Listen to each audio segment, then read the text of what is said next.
Oui! Comment installer un climat propice à l'apprentissage?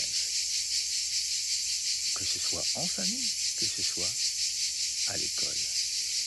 Nous sommes souvent amenés à ramener, à canaliser l'énergie des enfants et il faut bien avouer à canaliser notre propre énergie, à retrouver nous-mêmes notre propre énergie, notre propre équilibre psychophysiologique pour démarrer une nouvelle activité, pour nous mettre dans un état agréable, dans un état de détente où la clarté est dans nos pensées. Eh bien, je t'invite à en faire l'expérience là tout de suite, et puis je t'invite après à aller télécharger ce qu'il y a à télécharger ici, juste en dessous. À la maison, quand on rentre des courses, quand on rentre de l'école, ou à l'école, quand on rentre de récréation, eh bien, les enfants sont, nous sommes aussi dans un état, il y a beaucoup de choses à faire, et on voudrait que ça se fasse vite. Et c'est ça la beauté de ce que je te propose, c'est de gagner du temps. Parce que lorsqu'on essaye d'aller vite, eh bien, on fait un petit peu n'importe quoi, on se trompe, on fait des choses qu'on ne doit pas faire, qui nous font perdre du temps. On s'énerve, on a l'impression que les enfants ne vont pas assez vite, on a l'impression que nous n'allons pas assez vite pour préparer à manger, pour préparer, ou pour préparer ce que nous avons à faire en classe ou quoi que ce soit. Et on est dans un état que nous transmettons aux enfants et que eux nous transmettent. Résultat, au lieu de créer un cercle vertueux, on crée quelque chose qui n'est pas avantageux pour se mettre au travail. Une des solutions, évidemment, est d'agir dans la nature. Nous ne pouvons pas y être tous les jours. Nous pouvons y aller tous les jours. Ça va déjà nous aider à retrouver cet équilibre, parce que la nature nous apporte naturellement cet état. Mais qu'est-ce qu'on est bien!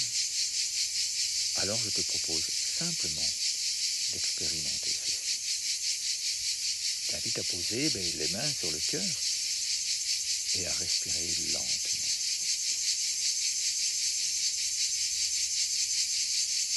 Et puis à souffler.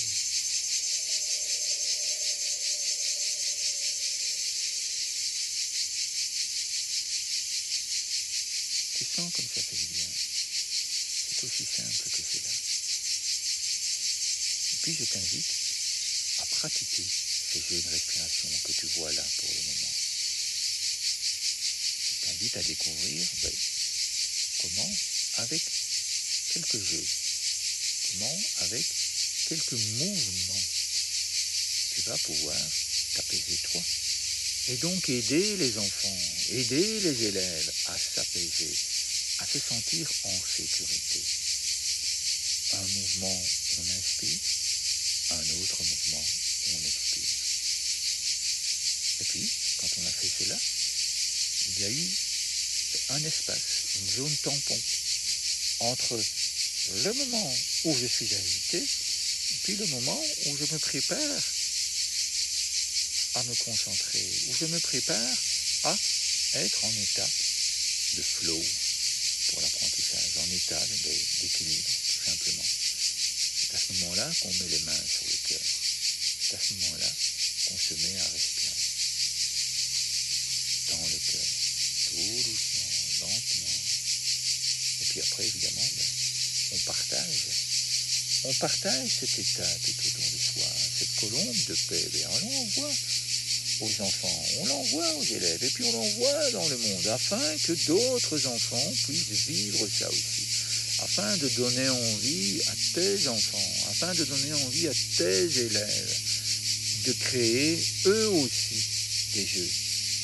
Et tu le verras, tes enfants, tes élèves, à un moment donné, ils vont te dire, j'ai inventé un jeu. est-ce que nous pouvons jouer ensemble avec le jeu que j'ai inventé? Et à ce moment-là, c'est parti. Juste ici en dessous, il y a des liens où tu peux télécharger tout ce programme, tout ce processus, toute cette méthode. Puis, si tu les souhaites, tu peux me contacter pour qu'ensemble, on réussisse des merveilles et encore des merveilles. Je te souhaite une excellente fin de journée et je te dis bon moment à toi.